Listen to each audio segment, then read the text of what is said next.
I swear there's a phone in my hand. This is the iPhone Air, not 17 Air, iPhone Air. And I think the reason why Apple is doing that is because they're trying to redesign the iPhone itself. And the idea is to give you pro-level features in something that's really pocket-friendly.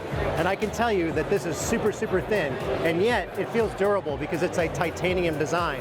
And also there's a ceramic shield display and ceramic shield on the back as well. So Apple claims that this is one of the toughest iPhones they've ever made. I think we might have to bring back the drop test. Oh wait, no, we're not going to do that here, but maybe for the full review.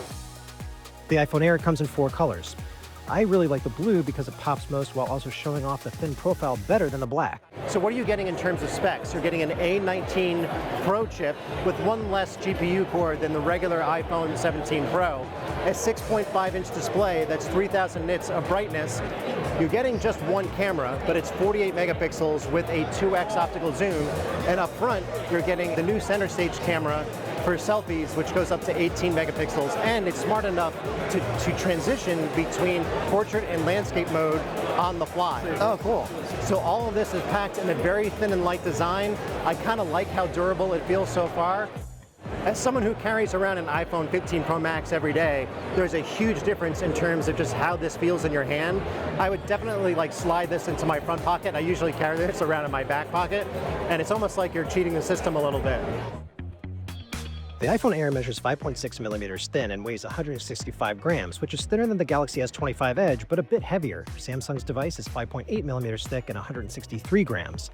We're going to have to see about battery life. They're saying all-day battery life, so what does that mean?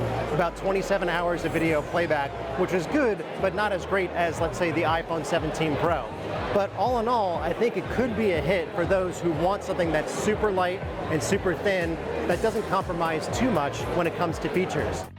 The good news is that the iPhone Air starts at $999, which is less than what the rumors were saying, and I think could be like that right sweet spot for someone who doesn't want to pay for the iPhone 17 Pro Premium, but they still get something with pro-level features. Tell me what you guys think in terms of the overall value. Do you think the price is right for the iPhone Air, or do you think Apple is charging too much given what you're getting for the money?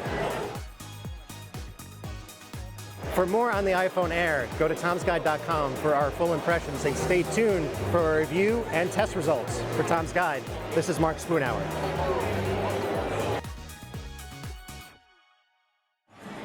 Wait, the chip's in here too? The chip is in